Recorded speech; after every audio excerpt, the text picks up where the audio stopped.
Hello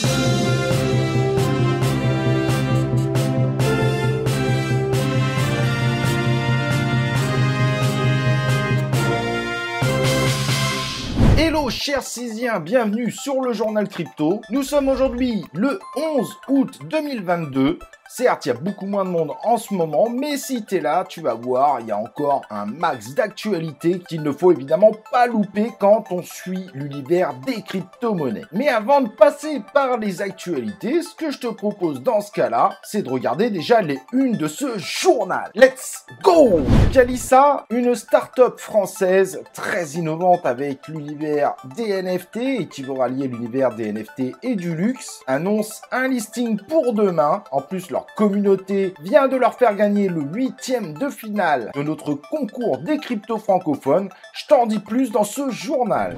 Et Ethereum The Merge fait parler de lui. Il y a des gens qui sont pour, des gens qui sont contre. Ce que je te propose évidemment, c'est de te redonner les étapes de ce projet, de parler évidemment des alliances, de ceux qui annoncent une sorte d'alliance et ceux qui s'y refusent, mais également où en est The Merge. Et on va regarder ça dans ce journal indispensable. Ça va être évidemment le gros changement du mois de septembre.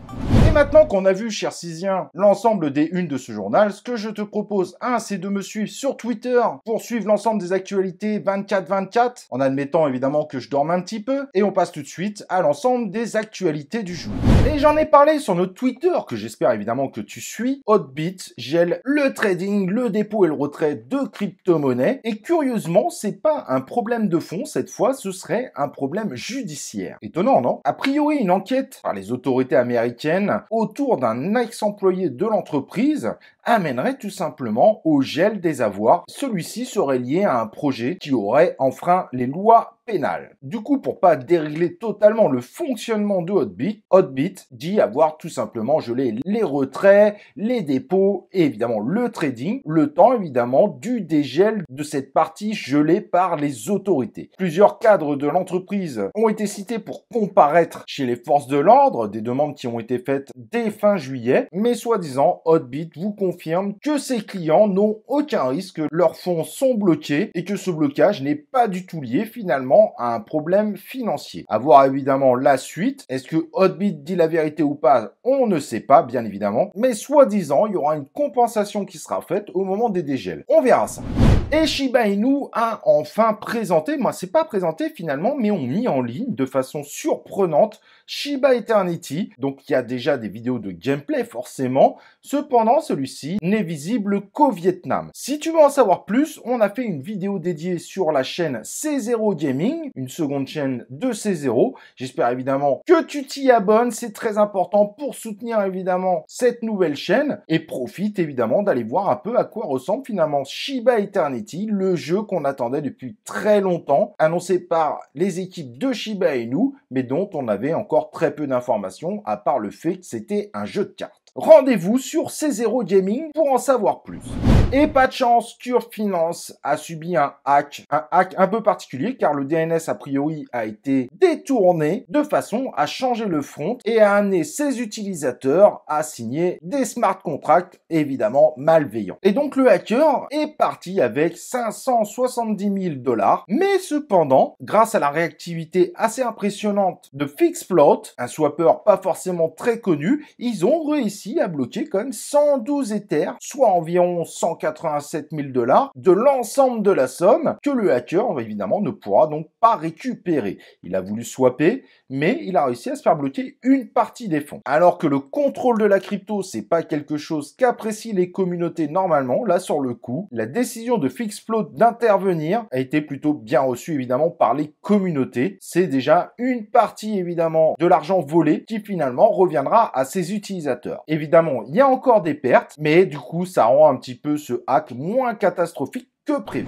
Et l'Iran et la crypto-monnaie, ça y est, ça devient une histoire d'amour. Ils ont validé une importation avec 10 millions de dollars qui ont été payés en crypto-monnaie. Et ceci a été confirmé par le gouvernement lui-même, donc l'information est relativement viable. A priori, l'Iran veut utiliser de plus en plus la crypto-monnaie pour des échanges internationaux. Ce qui est évidemment, là sur le coup, une excellente nouvelle pour la crypto, sauf si cela, évidemment, amène les régulateurs américains à vouloir mettre encore plus de règles en place. À voir évidemment les conséquences, mais pour le moment, en tout cas, c'est plutôt une bonne nouvelle. Les États s'y mettent eux aussi de façon officielle. Et l'actualité va beaucoup plus loin car l'Iran, en fait, a donné son feu vert pour pouvoir faire des échanges internationaux en Bitcoin ou d'autres crypto-monnaies. Et a priori, il y a un programme en place pour que les échanges en crypto-monnaie et la mise en place de smart contracts soient une utilisation beaucoup plus répandue au sein du système iranien. On verra évidemment ce que ça va donner, mais forcément, c'est une bonne nouvelle pour les crypto-monnaies. Ça fait un état supplémentaire qui se lance vraiment dans les crypto-monnaies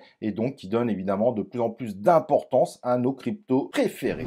Et donc, comme je le disais à la une, la startup Calissa, startup française qui utilise les technologies de NFT pour garantir l'authenticité des produits, dont les produits qu'ils vont vendre, des produits qu'ils essayent de faire très haut de gamme, va lancer son token demain, vendredi 12 août, à 11 h sur l'exchange Bitmart. Donc, c'est un premier listing forcément qui est très attendu par la communauté de Calissa, qui semble très active et qui pourrait évidemment redonner un coup de boost à ce token Cali. Tu as le lien évidemment en description si tu as du Cali ou que tu voudras en acquérir après le listing. Et donc cette startup utilise des QR codes et des NFT intégrés dans les produits qu'elle fournit qui permettent tout simplement de valider un contrat d'authenticité, également évidemment avec les NFT, mais qui va au-delà de prouver une authenticité. C'est-à-dire que vous avez un produit phare, vous avez un produit, vous l'aimez, vous l'adorez, vous êtes complètement fan, vous avez la possibilité de faire refaire ce produit si vous arrivez à prouver que vous êtes le propriétaire de celui-ci. Donc malheureusement, ton sweat, ta chaussure, c'est complètement déchiré. Et oui, parfois on peut avoir des soirées bien arrosées, on ne sait pas trop ce qui s'est passé, mais heureusement, grâce à ces certificats d'authenticité, vous pourrez les faire refaire à l'identique pour retrouver évidemment votre produit comme à son origine. Je trouve le concept super intéressant. J'avais d'ailleurs présenté le projet il y a déjà plus de 8 mois sur cette chaîne évidemment. Les produits sont emballés dans des packaging ultra haut de gamme, en tout cas ils se veulent vraiment une marque de luxe et l'idée est vraiment géniale. Et pour garder ce côté très luxe, quand ils vendent des produits, ils le font avec des éditions ultra limitées et finalement à chaque fois qu'ils effectuent une vente, ces ventes se font en moins de 20 minutes. On voit qu'il y a une véritable demande et ils jouent évidemment sur l'aspect rareté et ça c'est également très intéressant. Leurs produits peuvent, si vous y croyez bien évidemment,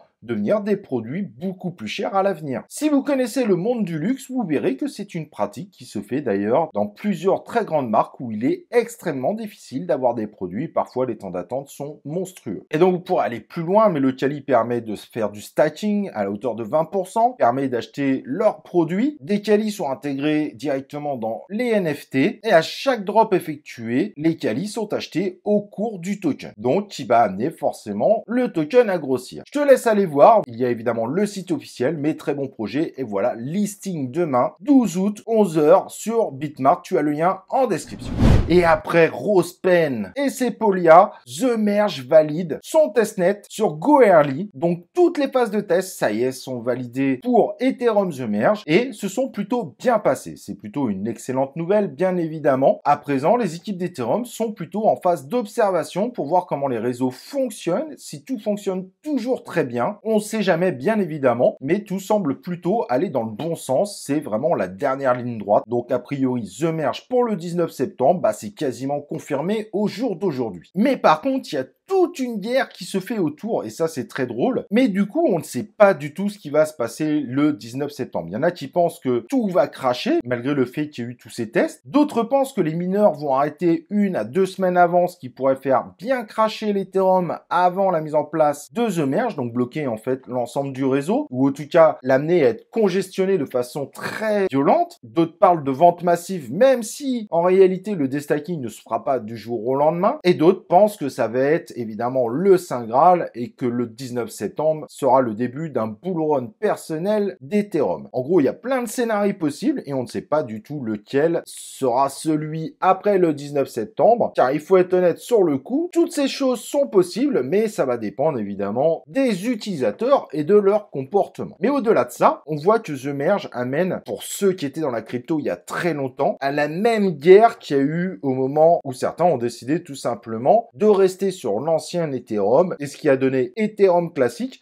Mais forcément, à l'heure actuelle, il y a beaucoup plus de monde dans l'univers des crypto-monnaies. Et donc, on a Circle, par exemple, qui a tout simplement dit que si certains s'amusaient à forquer l'Ethereum pour rester en proof of work, le stablecoin ne soutiendrait pas ce type d'initiative. Bon, après, il y a d'autres stablecoins, mais par contre, le plus gênant, c'est que Chainlink, et ça, c'est plus gênant par contre pour les éventuels forks, Chainlink a tout simplement dit qu'il ne supporterait pas tous ceux qui veulent aller à l'encontre d'Ethereum The Merge. Ce qui veut tout simplement dire que ceux-ci auraient beaucoup de mal pour aller sur des exchanges, ou surtout, en tout cas, pour avoir un prix qui est stabilisé partout. En effet, Chainlink est tout simplement le premier oracle qui est utilisé pour la stabilisation des prix, peu importe que vous soyez en DeFi, en exchange, et peu importe si vous êtes sur 20 exchanges différents. Et donc forcément, se priver de Chainlink, qui est tout simplement utilisé par tous les exchanges sans la moindre exception, c'est tout simplement un risque de voir les exchanges tout simplement vous bouder. Et pourtant derrière, il y a quand même des soutiens. Huobi Global, eux, ont dit tout simplement s'il y avait des forks Ethereum,